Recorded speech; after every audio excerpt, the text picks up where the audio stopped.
Good morning, everyone.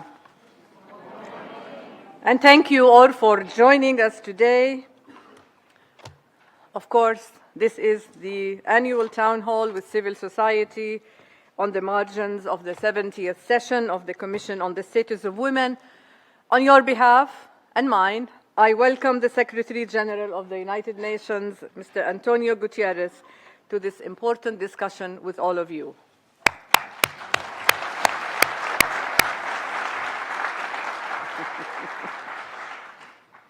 Again this year, as every year, and I hopefully also every year to come, we are feeling the energy, the power, and the commitment to make the world a better place.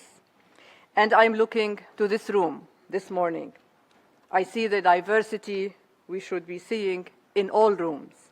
I see the feminist movement in all its diversity. So welcome to all of you as well. And if I may, I'm going to ask for a round of applause to all of you as well this morning.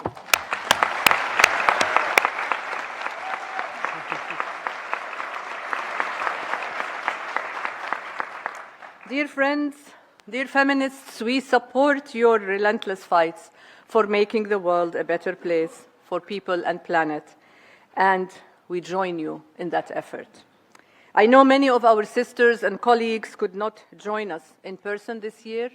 Travel restrictions and costs, visas and closed airspaces still make some spaces exclusive. But allow me to say a big hello to all of you joining us online. And to our sisters and brothers who are in areas of conflict, we are with you. We stand with you in solidarity. We need, of course, ceasefires everywhere now.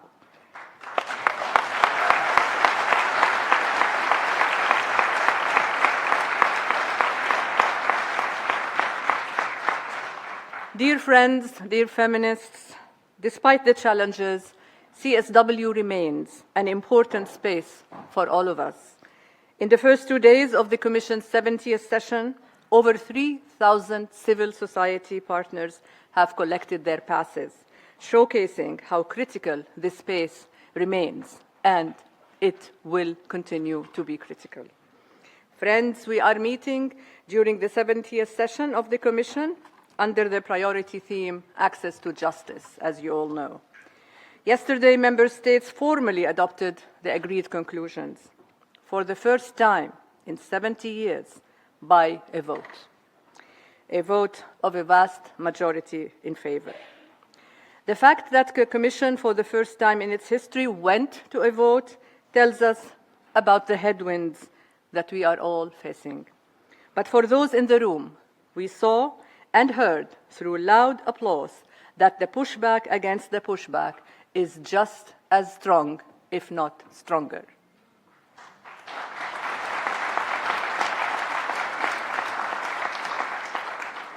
You, civil society, are the engine behind pushing back against the pushback and pushing forward.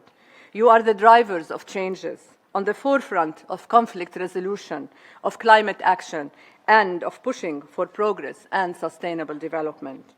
CSW 70 takes place in these challenging times, but I know that we all rise for this moment. I also would like to take this moment, if I may, to remember and honor the many brave women human rights defenders who were killed in the past year, for speaking up, for standing up, for working for peace and justice. We honor their legacy. And my sincerest thanks again to the Secretary-General for continuing to prioritize this annual meeting with civil society. The SG, in a few moments, will provide opening remarks. Once he has done so, we will open the floor for reflections, recommendations, questions, and answers. But on his behalf, if I may, Secretary-General, I would strongly encourage you all, as he has done in the previous years, to please use this opportunity to not just ask questions, but to come up with solutions and recommendations from your perspectives, which are extremely valuable. We will select a set of 3 speakers at a time. So please keep your interventions short so that we can ensure the SG gets to hear from as many of you as possible.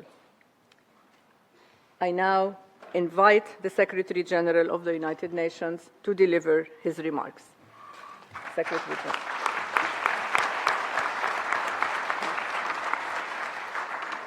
Dear friends, a very good morning to all of you. And it is wonderful to be again with you. And I look forward to this town hall every year. Let me start with my profound thanks to each of you.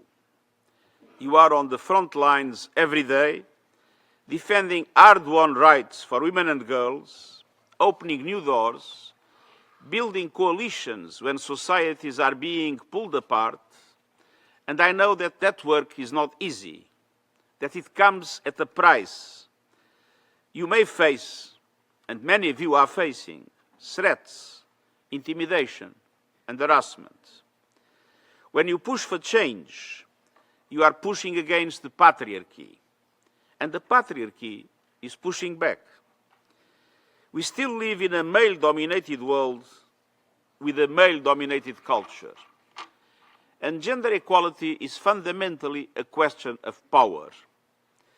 We see those power gaps everywhere, from the arena of politics to economic decision-making to the technologies shaping our future, including AI. Patriarchy is rampant in the Silicon Valleys of the world, and that is where power today is becoming more and more concentrated. And power is never given willingly, even when sharing that power benefits everyone. Every inch of progress is earned. And you have earned it by doing what the abolitionist and feminist Lucretia Mott described long ago as shaking the foundations of privilege. Dear friends, you are foundation shakers, and you are shaking out justice, dignity, and equality for communities across the globe. But I'm not just here to say thank you. I'm here to listen to your suggestions and your advice. These are trying times. A bitter wind is blowing around the world. That wind is hardening attitudes and fueling a backlash against women's rights. A backlash that thrives on disinformation, that exploits fear and insecurity, that weaponizes culture wars, and that seeks to push women into silence. Well, the last thing I want from you today is silence. I want you to speak freely, to tell me what you are seeing, to tell me what is changing, to tell me how we are responding and what together we must do. And I do not want diplomatic language. I want your truth and your guidance. Dear friends, I have benefited from that guidance over the past decade. Working together, we have shown what can change when gender equality is at the center. Our institutions become stronger and more credible when women are in senior leadership. Our outcomes improve when women are included as decision makers from the very start. And that is what the United Nations strategy to advance gender parity is all about. For the first time in UN history, we achieved parity among our senior leaders at headquarters and globally.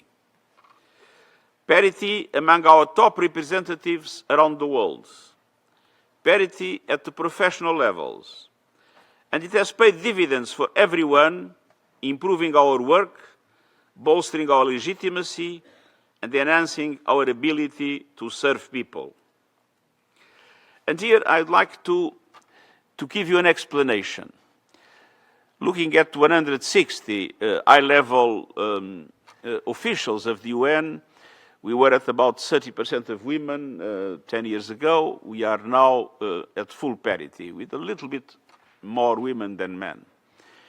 And people might think that to do that, I had bent the rules or changed the rules to benefit women. It's totally false. All the selections that were made and led to parity were based on strict criteria of independence and impartiality.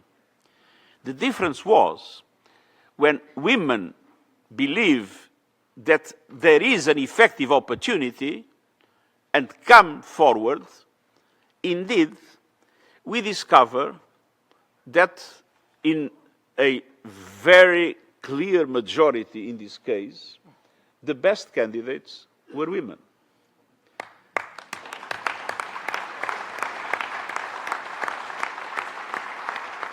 We were reminded that behind every system is real human lives, and that when processes become too narrow, they risk missing the full picture.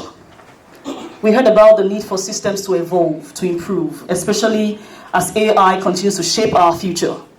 Technology should not replace human judgment, but strengthen it, reflecting the values and the humanity we choose to protect. Most importantly, we were reminded that while systems shape us, they do not define our limits. The future is within our reach if we are willing to think differently and improve the systems we build. And now, I would like to invite our main host to usher in the welcome remarks speaker. Please welcome on board on the stage, please, Mr. Chaste Inegbedion. Thank you so much to the amazing MC. Distinguished ladies and gentlemen, we're walking to time and we appreciate, and I know the room is hot at this moment.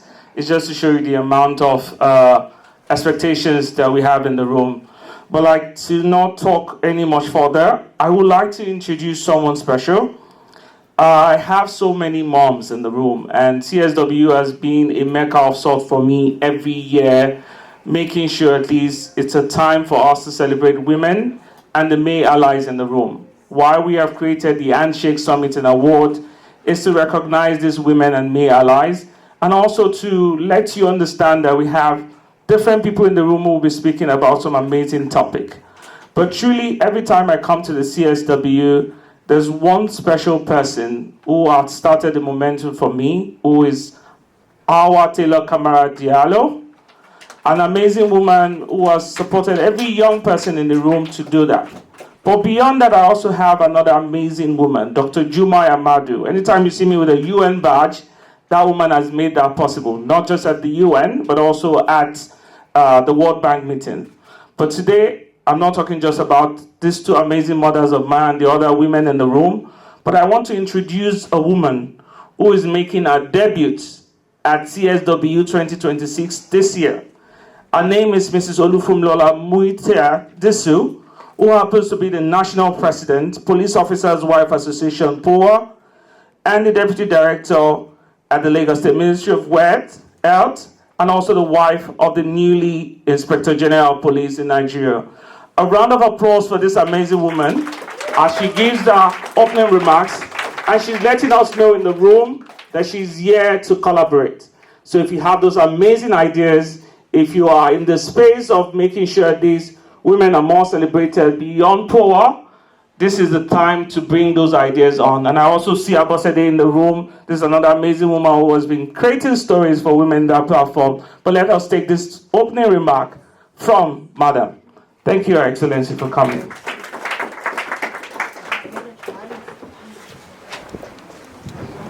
Hello, everyone. The representative of the Honorable Minister of Women Affairs represents our distinguished keynote address speaker, Krista Renov, the founder, Concord App, Mr. Chaste Inegbedion, our esteemed honorees, panelists, fireside hosts, distinguished delegates, development partners, civil society advocates, ladies and gentlemen, good evening to you all. You are all welcome.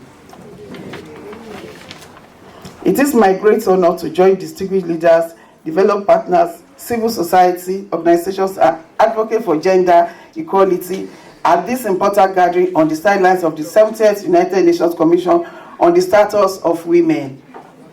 I would like to sincerely appreciate the organizers of the Handshake Summit and Awards for creating a platform that moves conversations beyond visibility towards meaningful collaboration and impact at a time when the world is rethinking leadership, innovation, and social responsibility. Initiatives such as provide an opportunity for women leaders and institutions to connect ideas with actions, not just keeping our ideas to ourselves, but connecting our ideas with actions.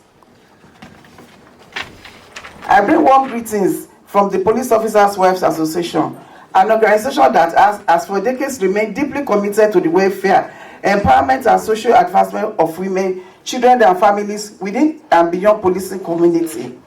Our work is rooted in compassion, service, and community development across Nigeria. The association has consistently supported programs that promote women's economic empowerment, education for children, healthcare support, and community outreach initiatives through vocational training, small-scale businesses, health campaigns, and advocacy efforts.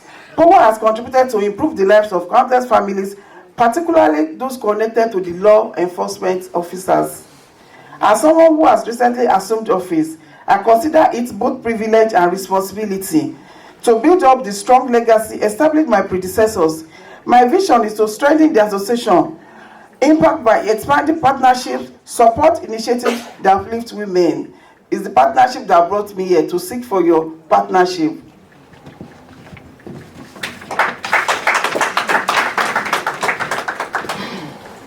Economically and contributing meaningfully to the national and global conversation around gender equality and community resilience.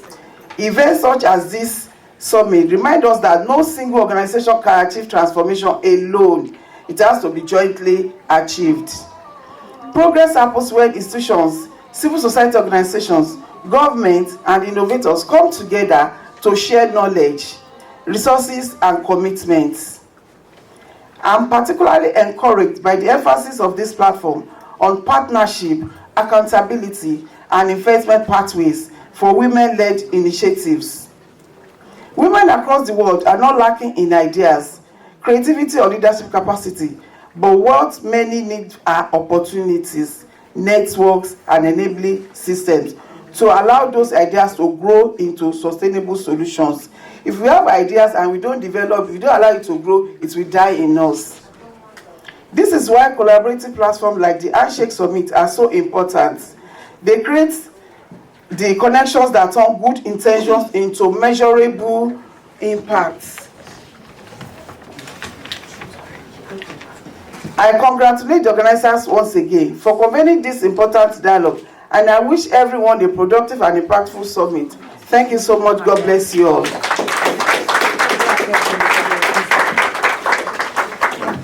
Thank you very much. Thank you. That's the president of POA, ladies and gentlemen. A round of applause for her. I mean, for those of you that do not know, her husband is the 001, if you want to call it that way. You know, he's the head, the Inspector General of Police, the head of the police system in Nigeria, in West Africa. Thank you very much, Ma, for making this your debut. We thank you deeply, actually, for making this your debut and doing it so well and graciously. Well done. Please, a round of applause for her again. We were warmly welcomed into the conversation that highlights the incredible work being done to advance women's welfare.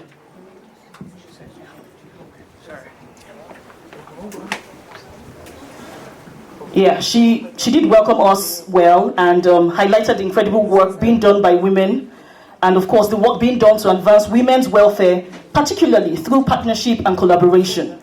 We were reminded that no single organization can achieve meaningful progress alone, and that sharing resources, knowledge, and opportunities is essential to uplifting women globally. Women do not lack ideas, she reiterated.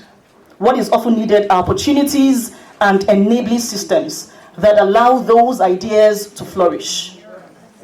And in the spirit of collaboration and opportunity, we'll take time now to recognize some very key people in the room. Everyone here is important, everyone here is distinguished. but we do have to make some introductions very quickly and not let this slide. Please, in the room with us today, this evening, we have Assistant Inspector General of Police, AIG, Aishatu Abubakar Badru. Please. That is an AIG. An AIG in Nigeria, you can't see her like this. Please, a round of applause for her again. Well done, and thank you for being part of this conversation. Imagine the female police taking the lead. This is what we mean by taking the lead, and well done on coming to CSW 70. Also, we have Mrs. Bola Joko Adegboye, the wife of the DIG Adegboye. Mrs. Bola Joko, thank you so much. Wow. See women taking the lead. They have taken time to be here, flown all the way from Nigeria to be here. And of course, we're very abreast with the conversations going on, with the threats going on. In fact, my father called me yesterday and said, I don't know what you're doing there, but please, if you can come home now, start coming back. I heard they just bombed the school, please. Before they start begin to plan a retaliation, please start coming back. I mean, the threats are there, the fear is there, but these women have said, no, you know what, we need to be here, we have to be here and actually contribute our quota. Well done, women of power. Also, we have Mrs. Taibat Adenola, the wife of AIG Adenola, first gender advisor. Her husband is the first gender advisor. I'm the first gender. Oh, my apologies. Mrs. Taibat Adenola, she's also the wife of an AIG Adenola. Thank you so much for, power to, what's your slogan? Thank you. Great power. Great power. Powerful. Oh my goodness. Are you hearing that? Great power. Powerful. Interesting. Thank you so much for coming. Also, we have APC Dolapo Badmos.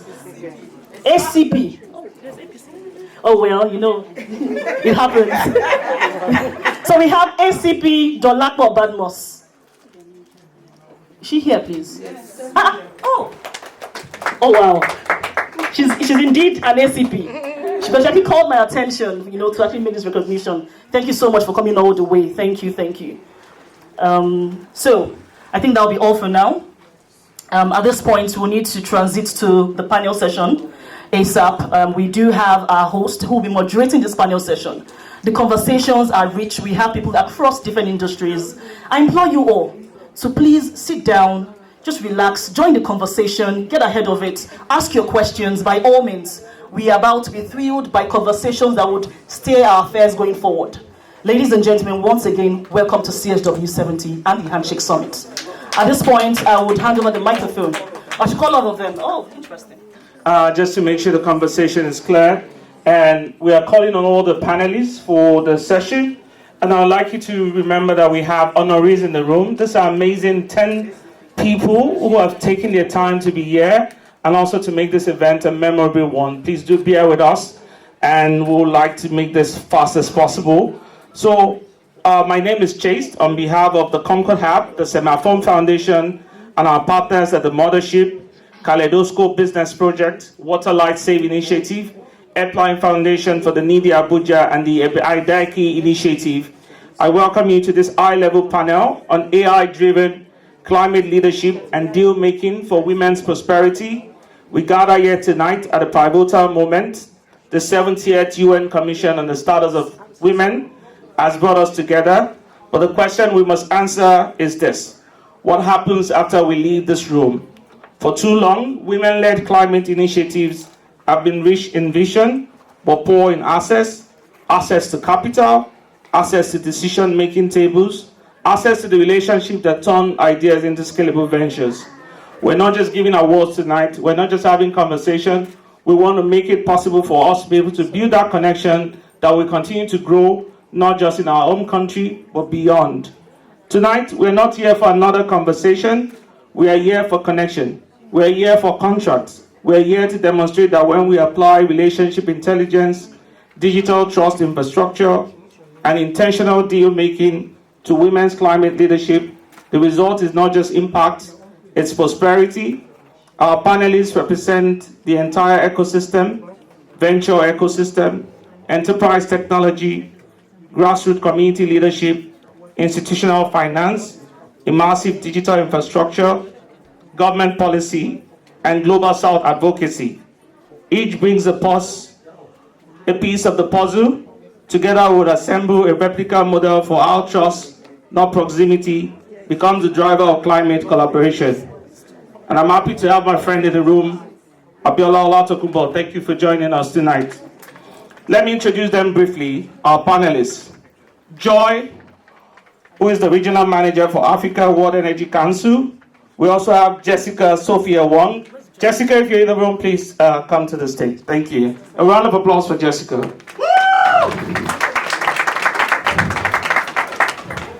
We also have Kome Igbogidi of Service Now.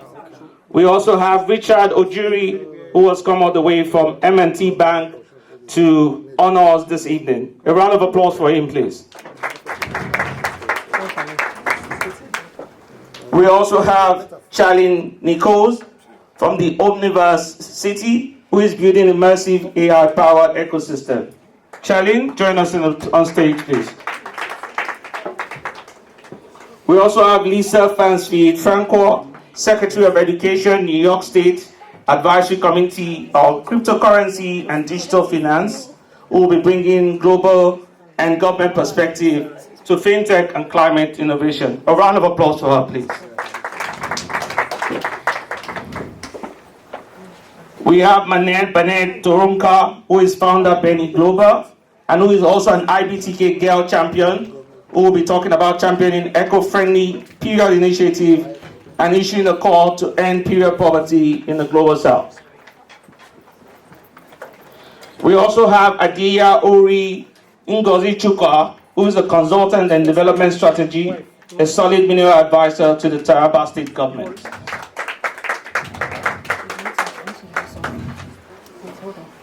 We also have another emerging person in our room who will be joining us later on, but we'll take some quick introduction.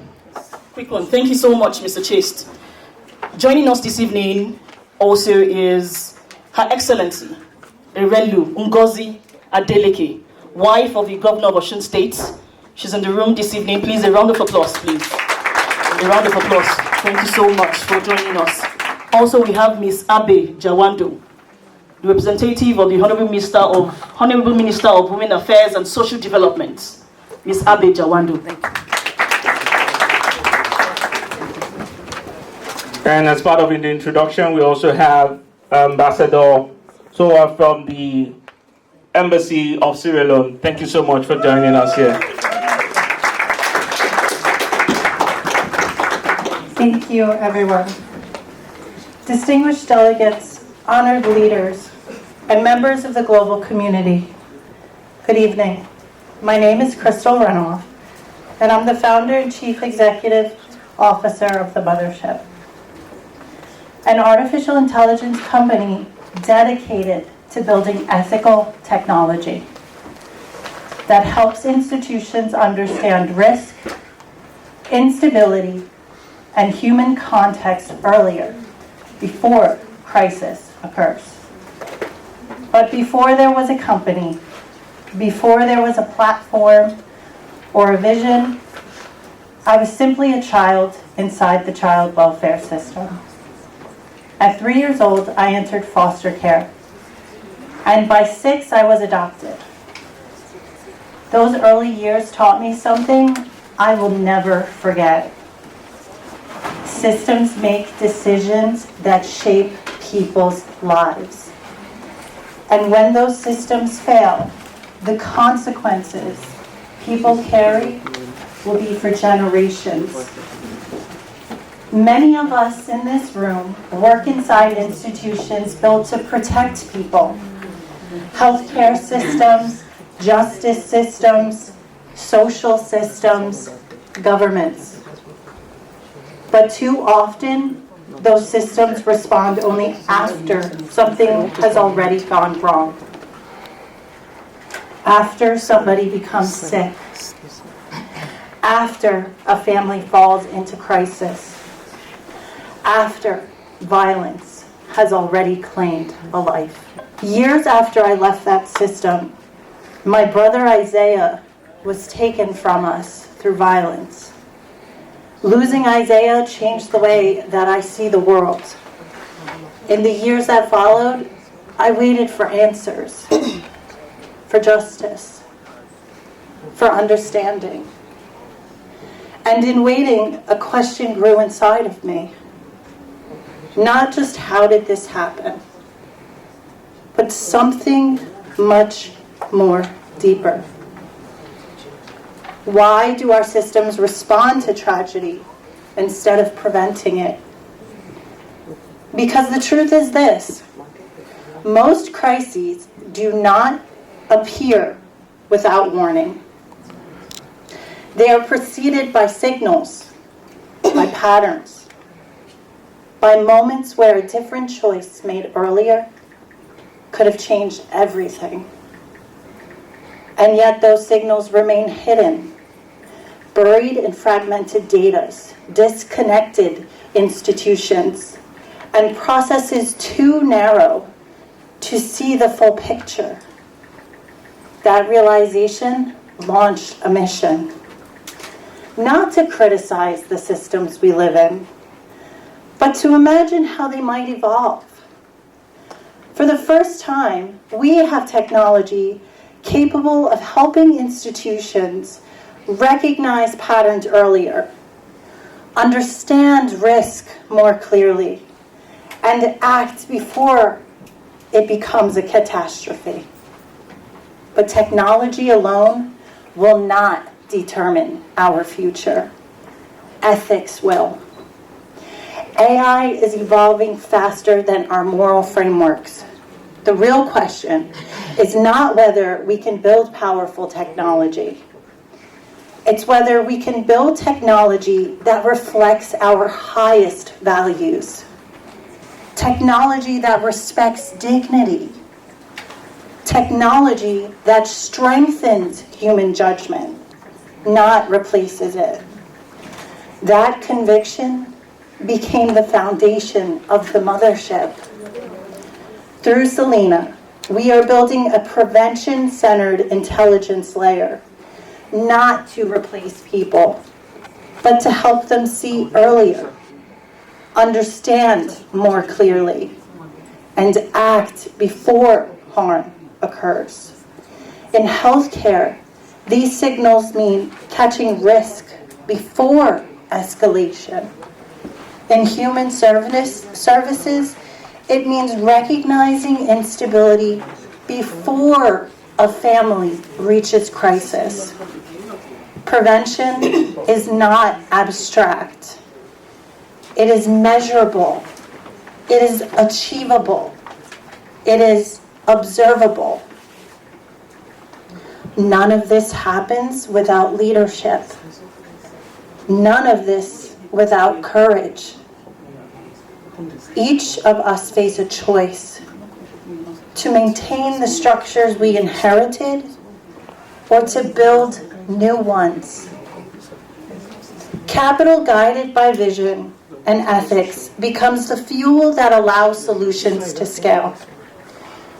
The question is never whether resources exist.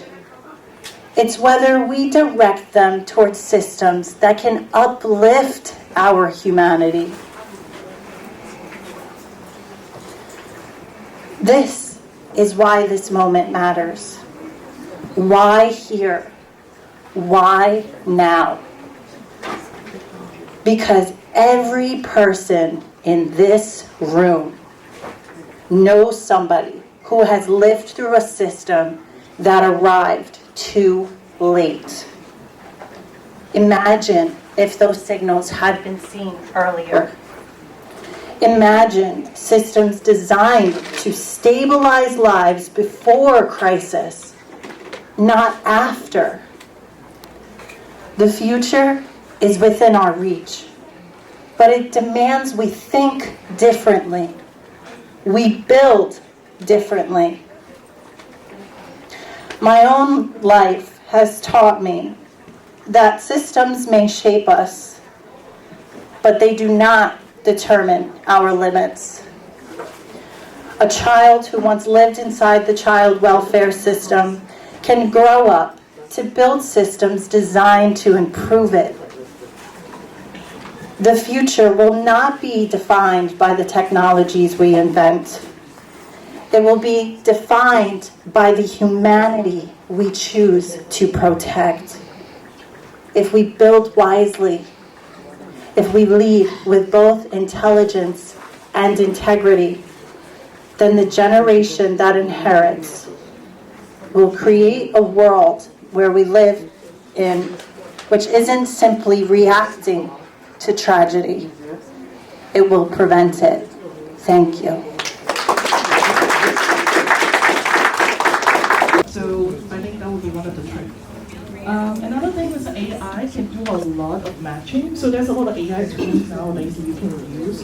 AI readiness, AI matchmaking, to cut through the basic noise. But at the end of the day, like it's still human relations and human capital. AI can only do so much. It's only rely on you have to go out and make the connection. So either it's going to be an in-person connection or online connection. That's always a way, to cut through the noise. Just be focused, and and don't lose your focus when you're trying to talk to someone. Just get the business card. I would say that's one of the main things. Like a lot of people nowadays don't carry business card anymore, but still it's needed when you go out there. Thank you so much for sharing it, and because we're moving fast in this. Richard, I think a conversation started when we met somewhere in Florida, and we also had this conversation at the World Bank recently. And from your work as the Vice President at M&T Bank, and having to see a lot of stakeholders in the room from government, all they talk about every time is de-risking investment, especially in women-led ventures. But the language of risk often marks a deeper issue. Institutions are comfortable funding USAID funding issues. A lot of NGOs had to stop because they couldn't get the right funding. And in the room, people right now are talking about different projects. Like even putting this together was a lot of funding issue. What would it take for a bank like yours that work? And beyond just a lot of other banking sectors that people want to collaborate with, the shift from a curiosity-driven investment approach. And sometimes people wonder, why am I not getting the right funding? What would be your quest for them? Well, first of all, thank you for putting on this amazing event. You don't get enough kudos that you do. So hands of applause for him, please. And since I am the only male here, I promise to get it shorter this year. This is Women's Month, so I want to make sure the women get the time to speak the most. So I'm going to make my time here quick.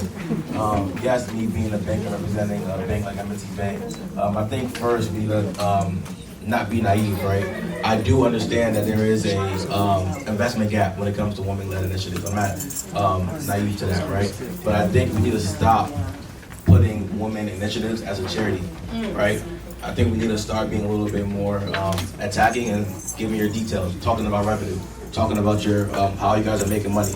Because the moment someone comes to me with their hands out talking about charity, to be transparent, my ears are not really listening anymore. Because at the end of the day, I'm not going to go to our investors or my leadership and then try to convince them to invest money when there's no return. At the end of the day, we need to get a return on anything we lend out, right? This is not a community thing. Now, we do have a, charity organization, but it's not what you want to be looked at as. Someone we're giving charity dollars to, which isn't a bad thing, but if you're doing women initiatives, she doesn't have to always be a pillar of the community type of situation. You guys are running businesses, and you guys deserve to get invested in and get actual capital allocated to you, right? Now, to do that and make my bank a little bit more friendly to you guys, right? Think about what we look at. How do you guys make money? How do you keep money? What are you spending it on? And how you guys are going to pay us back? And if you guys aren't making money right now, think about collateral. I'm a cash flow lender, right? I'm not going to really lend money if you're not making money, to be transparent with you. But there are other organizations that I can possibly introduce you guys to that will give you guys money, but they will want a chunk of your company, to be transparent, right? But with that, in this new age, we are in New York, we are in, the home of private equity, venture capital, traditional funds, and all that stuff, right? I caution people to look into and do research into whatever company you guys are looking at. Don't get so happy that you're in the room. You should be in the room, right? Take it a little bit step further than that. Look at the details of what whoever is presenting to you. Look at the fine print. If you don't understand it, there's nothing wrong with saying you don't understand what's going on. I'm not a formal banker. I'm not going to bring up big words and all this other stuff for you. I'm gonna make it simple for you. While other people may try and have bigger, complex words, I'm not gonna do that, right? Ask for help. Ask to break it down. right? Actually go into more deeper things, because at the end of the day, once you sign whatever capital is allocated to you, that's it, right? And I want you guys to know, I love private equity, venture capital is needed. I'm a traditional guy, right? So I'm not gonna take a piece of your company. I do have a segment in our bank that does that, right? But the goal is, if you're gonna do that, understand what you're doing. Private equity, venture, they're not here for you to build generational or pass down to your kids, to be transparent with you. The goal is to sell your company. So if you're looking to pass it on to your X, Y, Z, that may not be the best route for you. So understanding what's going on is key. The last thing I'll say before I end off is, I think it's essential, again, to stop thinking of your initiatives as charity. Stop coming to people or banks, and I don't want to say begging, but just pleading for capital. Instead, tell them why you deserve the capital and how you're going to make money off the capital. And that's what a bank is going to want to hear. Know your numbers, know why you're doing it, and tell them the risk and your mitigate. You can't just tell them the problem, but tell them how you're going to solve the problem also, and safeguard it, right? Because the moment banks understand what you're doing, the easier it is for them to lend capital to you. Thank you so much, Richard. A round of applause for him, please. A lot of our panelists have traveled so far to making justice to this speech, and I would like you to encourage them. I wish we can take more time for them to talk. But the next panelist is Lisa. Lisa is such an amazing person, reached out over LinkedIn. She's currently serving as Secretary of Education on the New York State Advisory Committee on Cryptocurrency and Digital Finance, and co-founded Crypto Tours. So she has flown just specially for this event, and I really appreciate that. You've heard from Richard, and you've seen the people in the room, Lisa. There's people who want to talk beyond just regular finance. You know, even the first time I heard about cryptocurrency for myself, who has been in the tech space for a longer time, there's still something I'm scared about. But a lot of times, these women in the house, we've heard from the First Lady of Osun State, the President of POA, there's a representative from the Federal Ministry here. There's people who want to do a project that would impact their community. Like we said, we don't want to just do handover anymore. Every time we come to CSW, we just have the same conversation. But this time, people want money in the bank and making sure they can do enough projects. So from your vantage point, what's the single biggest policy barrier preventing women-led nonprofits, early-stage fintech ventures, you know, from assessing the digital financial to they need to scale their climate work and even non-climate work? Okay, so that was a lot of questions in one. I'll try to be as brief as I can. A couple things to kind of lay out. We are in the midst of what the World Economic Forum has deemed the fourth industrial revolution, the digital revolution. With that has come the ushering of a new financial apparatus. You mentioned cryptocurrency. There is, with cryptocurrency, a new form of how people transact. We're here in the United States right now, we're in New York City, how people transact domestically and abroad. And because of the really technical infrastructure that blockchain, which is the underlying tech that is enabling cryptocurrency, which is just one use case of many, meaning that blockchain can be used for a variety of use cases, including supply chain and logistics, including decentralized identities, but staying on the topic of finance. Nigeria in the house to support this amazing event. But Charlie, this is you. You know, you build a massive AI-powered ecosystem through the University. You think about digital infrastructure, not as a tool, but as a living environment where community agency is strengthened. When you look at the current state of climate collaboration, we've seen people talk about the idea of funding, relationship is poor. You've seen people coming from the global south. We don't just have people from Nigeria here, we have people from Sierra Leone, we have people from other continents. Rosemond is here from Ghana, and we have some amazing talent in the room who is thinking about what can this immersive digital ecosystem do for them? How does it teach them to design an environment where women leadership is not just included, but amplified? Wow, thank you so much. And I have to tell you, I really enjoyed this. I get to speak in a lot of different rooms like this, virtually and physically, and you could tell a lot about an event by the people in the room. So congratulations to you for bringing so many great, different, diverse minds together. Where do I start? Well, first of all, I really absolutely love what you were saying, I can't remember everyone's name, about women coming from a position of strength when it comes to financing. I bootstrapped Omniversity. I use the man in a boo-boo approach to financing, which means I ain't gonna ask you for your money, okay? And I build it myself. So Omniversity is the only pixel streaming platform in the world. My male counterpart, which also funded a similar platform, raised $20 billion and was also had a 16-page spread in Forbes on how corrupt he was. So I'm proud to say that I funded my platform on other people's dreams by helping them to simply achieve them. And these are people from all over the world. I didn't know that Omniversity was going to be a global platform. Before we became Omniversity, we were actually my vision show. And we were focused specifically on an industry, the optical and optometric industry. And we actually had a moment which was really interesting during the pandemic, where we actually had an optician from Ghana. He wasn't here physically, obviously. It was the pandemic, we were all shut down, and in the middle of one of the most difficult times that we've all had to go to in human history. And while the world was in their pajamas playing Candy Crush, we were meeting together with optometrists and opticians around the world, talking about imagining what the world was going to look like when this, was over. Somebody else, I think you mentioned logistics. We actually never went full Web3 and crypto. We are a metaverse. We're now an omniverse.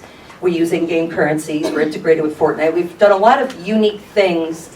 But the only reason we haven't totally incorporated crypto is we believe that currency of all kinds, regardless of what country or what culture or going on in Omniversity. And a lot of times it's not even, I call it the take a penny, leave a penny approach, because it's not like, hey, if I do this for you, will you do this for me? It's a very unassuming culture that we've developed. I'm very proud of it. I'm very excited to be able to talk about it.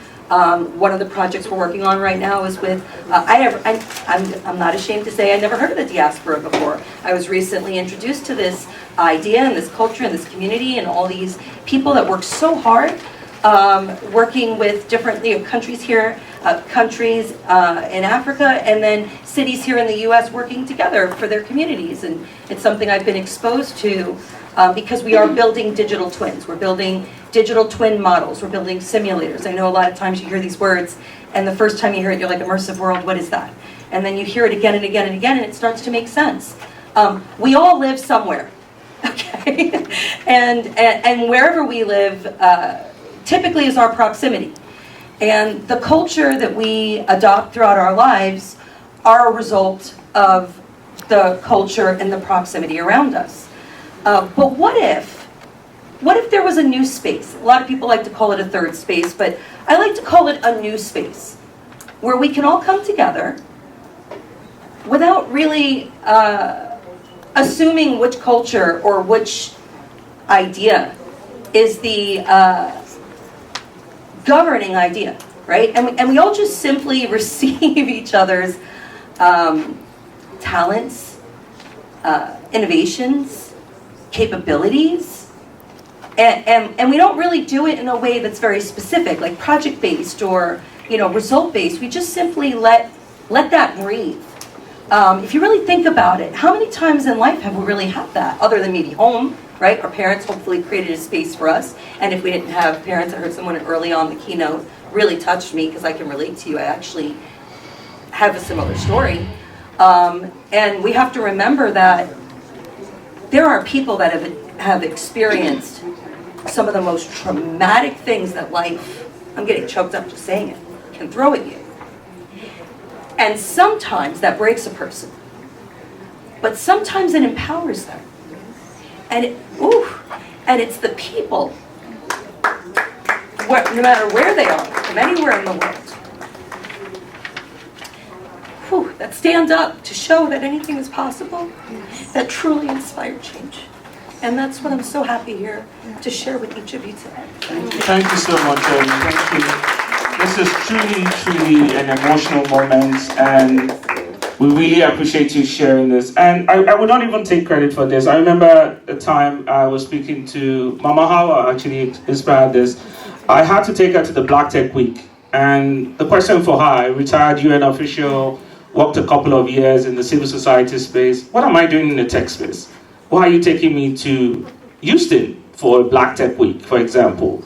And a lot of you find yourself in the room and you're hearing conversation about Web3. You're hearing about cryptocurrency. You're hearing from the M&T Bank.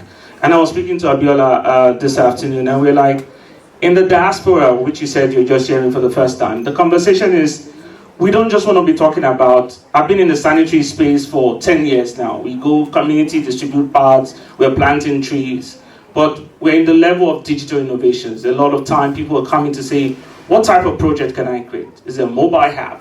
Is there technology that can even fund this project? How can I work with these ministries? Like we said, we find representatives of the ministry here, POA, first ladies in the rooms. And the question is, how do we change that conversation? So we have Joy also on the panel. We have Adiri on the panel. We're moving so fast because we also have a fireside chat. So Ms. Adiri, you've told African stories through books, radio, television, and even on the TEDx stage. You sit at the intersection of government advisory, global development consulting, grassroots advocacy through Edwin. In your experience, following the theme of today, and also thanking Dr. T and Krista for getting the slide up, I want you to tell us, funding in the room and on the ground, what does it take to hold all these three spaces? Miss Adia Uri Ngozi Chukwuka, thank you so much. Yes. Hello, can you hear me? All right. Now let me say this. I would start with policy and then go to the funding room and then go to underground. Now, when it comes to policy, women are rarely invited to the policy table. By the time we come to the policy table, it's already late, or sometimes we're just like an afterthought. So we'll start from there. And then when it comes to the funding room, women-led businesses, they meet, what would I call it now? They meet investors' checklists. A lot of these, women-led businesses, they are kind of like all these investor checklists and everything becomes so technical, they get choked up. And so even before they pitch, or even before they bring their pitch, it's already, like working against them. And then when you look at, on-ground capacity, now there is a lot of capacity amongst the women. The capacity is strong, but you know what? Capacity itself is not it. A lot of pivot ideas or pivot projects, they just remain as pivot projects because there is no budget to scale it up. And then you ask yourself, okay, where I am right now, what do I do with these women? How do I bring them, how do I scale them up? I work with women in artisanal mining, artisanal and small scale mining, and I see this problems every day. I deal with them every day. Funding, policy, and capacity, the ability to build everything and bring everything up. But then, thinking about it, how have I been able to bring all this together? One of the first things I have done is I look for alliances with my male colleagues. Let's see how we can collaborate and let's see how we can develop a structure where these women will be able to access this funds. Let's see how we can look at the data, the experiences, and look at a collective, build a collective momentum where we'll be able to present them before the funders and where we'll be able to meet, the checklists, or where we'll be able to tick investors' boxes so that they can get, very little, not so much access, but very little. They usually don't need much, and so when you look at that, and then another thing again is, how do we also translate what we see on ground? How do I translate what I see on ground? I make it simple. I come down to their level, and with their local language or in their local language, we're able to communicate to them effectively what they should understand and build capacity by training them or retraining them on very key little things that will help them to make their lives a lot easier. And so building the capacity, you cannot take that away. You can't take away the place of capacity building in these women. And then you also look at another aspect that I also try to look at is after collaborating, with my male counterparts on policy, and now help the women to build their capacity. And then we look at the community testimony. We look at what's happening within the community. How are they able to tell their stories? How are they able to interpret everything that they do? A lot of these women, let me break it down. A lot of the women that I deal with or that I see every day in my course of work as a consultant on mining, these women, none of them they're like the breadwinners of their families. And you'll be able to understand exactly what they go through when you listen to them and they talk about how they're able to, work in terms of they are mining when it's raining, when it's not raining, when it's dry, when it's not dry. And so we bring all that information together, pull it together, make it in a way that it can fit the language that the policymakers or that the funders want to hear and want to see. And my job as a consultant, I bring everything and everybody to the table. So while I'm making sure that the women, they have their everything together, they have their books together, they have the understanding and everything together, I'm also making sure that the funders, they see what they want to see. Thank you. Thank you so much. We're really sorry. COVID just even came in. COVID just come quickly to the stage. Then we'll ask Joy a quick question. Joy, you're currently preparing for the World Energy Council that's happening in Saudi Arabia. We met also conversation in the World Economic Forum in Davos, and we had the same conversation. And currently we're looking at making sure, at least you've heard from other panelists, and as we speed up, most of this conversation is to see how much more for people in the room who understand that we being participants to principles in energy deal making. Thank you. Okay, thank you very much for the question. I just want to believe you can hear me, even if I think I'm not audible. Yes, we can hear you. Okay, this way. Okay, so a brief history about the World Energy Council. World Energy Council was formed in about 1923. For those that are not familiar with the World Energy Council, we were formed after the Second World War. And then, so it's a conversation it's a platform to have deliberations with energy leaders so that the petrodollar would not keep causing several wars after the Second World War happened. And so World Energy Council, can you hear me? Yeah, so World Energy Council is an organization headquartered in London that has stayed over 100 years. I think we're about 103 years now, yeah. And we are still striving, so yeah. And then one of the major products we have that has gone globally for the World Energy Council is the Energy Trilemma. So the Energy Trilemma talks about energy security, talks about... Sorry, can we please go direct to the question? Can you please help us straight to the question? Because we're trying to save time. Thank you. Okay, so I don't know how else I'm going to, because sometimes Africans are very used to screen setting before they answer questions. So I was going to talk about energy security, equity, and energy environmental stewardship. So your question about breaking energy deals, if I'm not mistaken, right?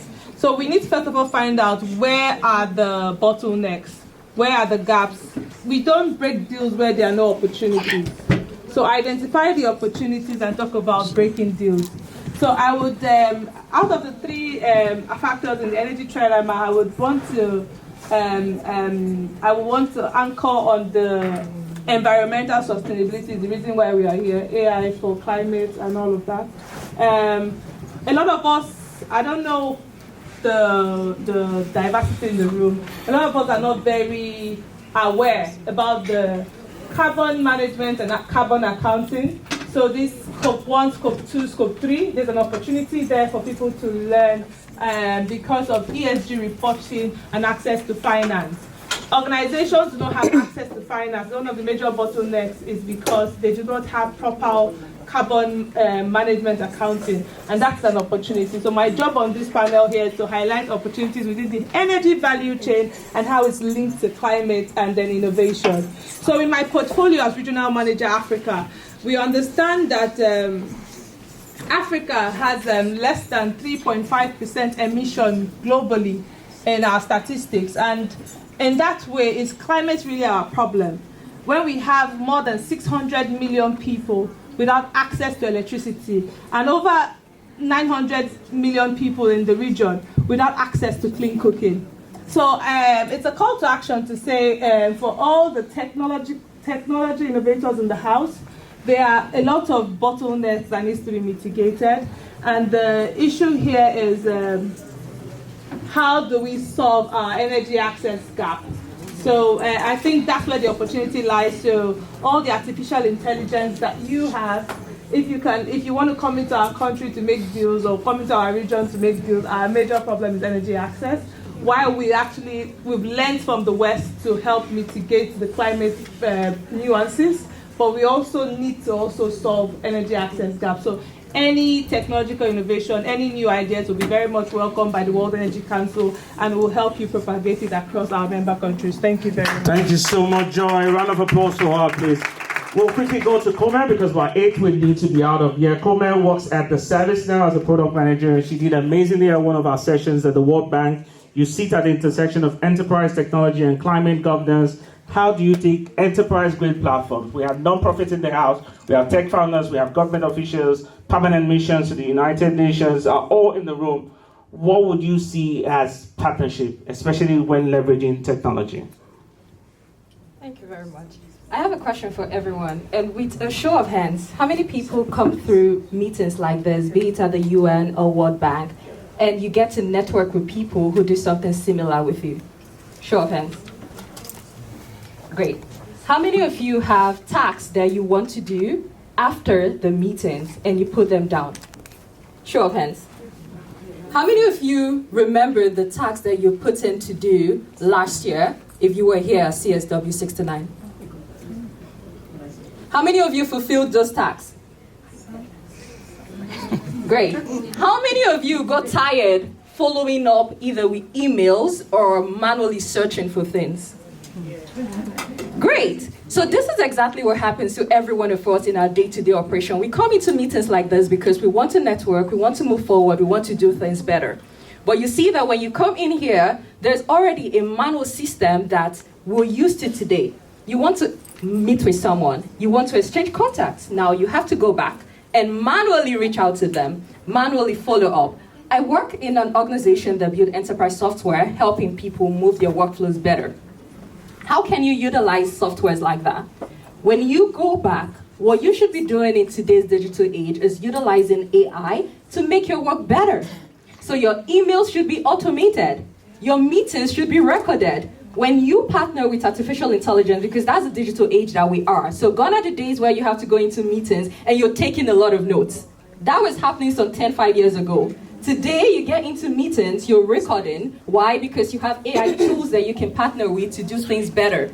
Now, these AI tools can also do things called transcribing. They can help you with meeting notes. They can help you with follow-ups. You go back and you're not feeling overwhelmed. You're not feeling burnt out by so many meetings and how you're able to track them. So what I'm here to really encourage everyone and push forward to you is your different systems you can use. One of my favorites is called the Cloud AI. Why I love it is because you can integrate that into your browser, meaning that everything you're utilizing from your browser is automated. It trains and learns everything that you have to do. You want to do research today, you're not manually typing it. You need to do follow-up, you're not manually using them. So when you talk about the tiredness that comes with putting together all the processes in a non-profit, think about how much enterprise systems can help you. Enterprise systems can also be a Microsoft suite. How many of us have heard of Copilot? Do you use it? You see how easy it is in making your life better. These are enterprise systems. So in the nonprofit space, what you should be doing is really utilizing all of these suite packages that are available to you to track, to monitor, to sustain. And another wonderful thing that it helps you do is what we call the enterprise dashboards. What that do for you in the nonprofit sector is when you have things that you want to do, these are the projects you want to carry out. Now, after this meeting, you have action points, you have things you want to do. But over life and things that you have to do, you realize that you're falling off. Utilizing enterprise dashboard, it gives you a view. So this view could tell you 10 tasks, 5 completed, 2 in progress, 3 not reached out to. Emails, 100 emails, 3 cents, 7. So these enterprise systems help coordinate and manage all the things you want to do. And that's why, as an AI evangelist, one of the things I say is use artificial intelligence as your teammate. Forget the narrative that is replacing your job. Without artificial intelligence, you're going to sweat and sweat really hard. So I hope that after today, every one of us are going to utilize the system, be it Copilot, be it the cloud AI, and make it better. Thank you so much. Thank you, Coleman. That was a good wrap up. Thank you so much. So Thank to you. wrap up here and making this possible.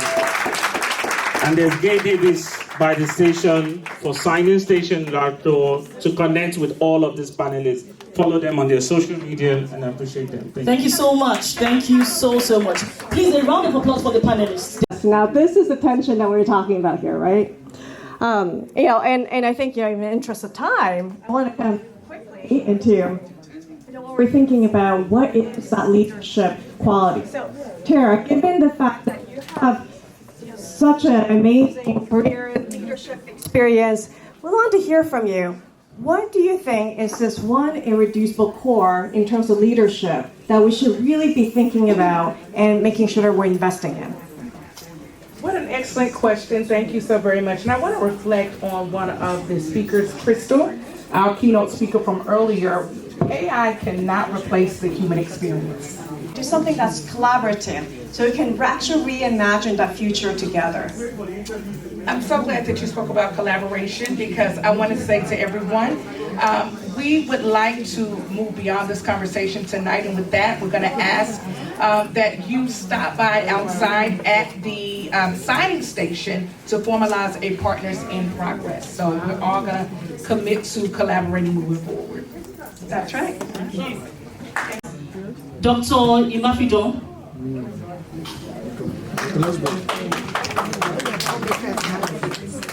He's one of our presenters tonight. He will do the honors of ensuring that these awards are well-handed, rendered, given. So it's an honor to recognize these people, and we have these amazing award presenters who are also going to do justice as we call their names so they can receive the awards. So we're going to start with the first person, and we're going to honor them. So Ma, you call the first person and we'll present the award to them. Okay, we have. Okay, so the very first person on our list is Honorable Iman Suleiman Ibrahim, FSR, in accepting this award this evening.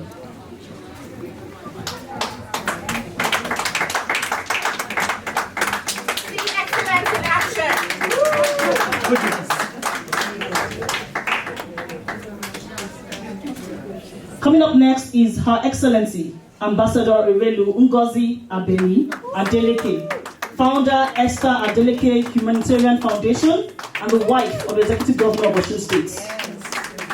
A humanitarian and advocate for well-being and community. Congratulations, ma'am.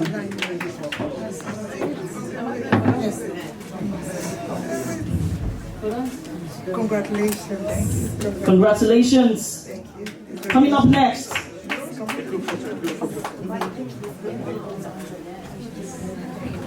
A globally recognized physician and health diplomat. Ladies and gentlemen, Dr. Mufi. Congratulations.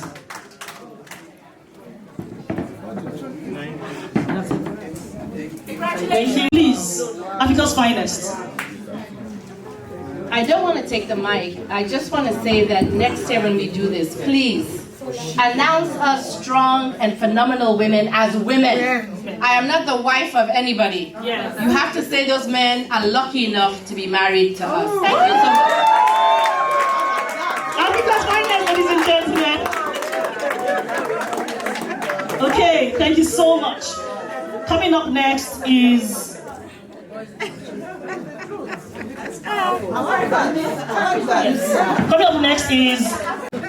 but she's Nigerian. Running for office in Nigeria. Thank you so much for this evening. Thank you so much for coming this evening. So, thank you so much and congratulations. May I have everybody who has a hand take a floor? Hello, may I have everyone who has a hand? Hello?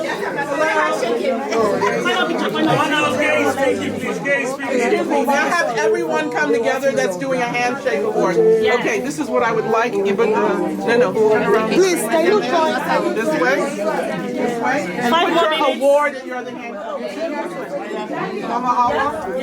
Please, can you just touch your hand and remove those things? No, I thought that's not the face. Oh, yeah, no, yeah. Yes.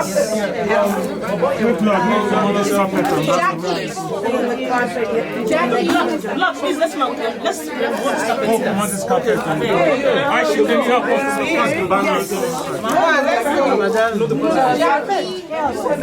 Yeah, I was over.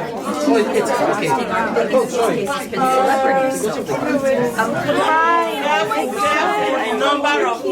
We have taken that. I hope this handshake produces a great thing beyond here. Could you tell us your name and... Yeah, my name is Dr. Prince Ero Ibafido. I'm the founder of Waterline Secretary. It's actually an international organization based here in the US and in Nigeria. So we do a lot of community-based programs and initiatives in Africa. How do you feel having to be here to present these awards to the people that are doing a lot of work, especially in the field of advocacy? I would say I feel honored. One thing I've always respected about presenting an award or receiving an award is actually a call to do more.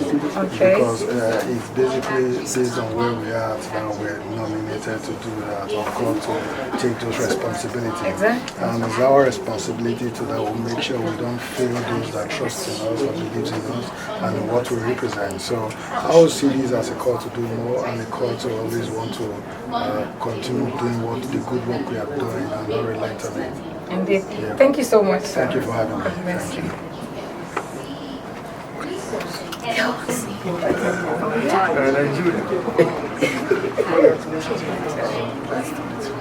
Hello, good evening. Good evening. Can you tell us your name?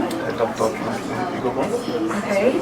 Are you an awardee for tonight? Yes. Okay. Can you tell us how you feel receiving a global award like this? Fantastic. It cannot get better than it is right now. So I feel excited. I can't wait. Okay, so to all the people that are seeing you, of course there's a reason why you're being acknowledged. What message would you want to send out to these people? I want to say that go out there. We still have a few years to 2030. We need to implement the SDGs. Do the little bit that you can do, and let's land this plane. Let's drive the message home. Okay, you heard that. That's an SDG Global Ambassador, and he's telling you to ensure that you keep up and work towards actualizing the goals. Thank you very much, Doctor. We're happy to be here. Thank you so much. So.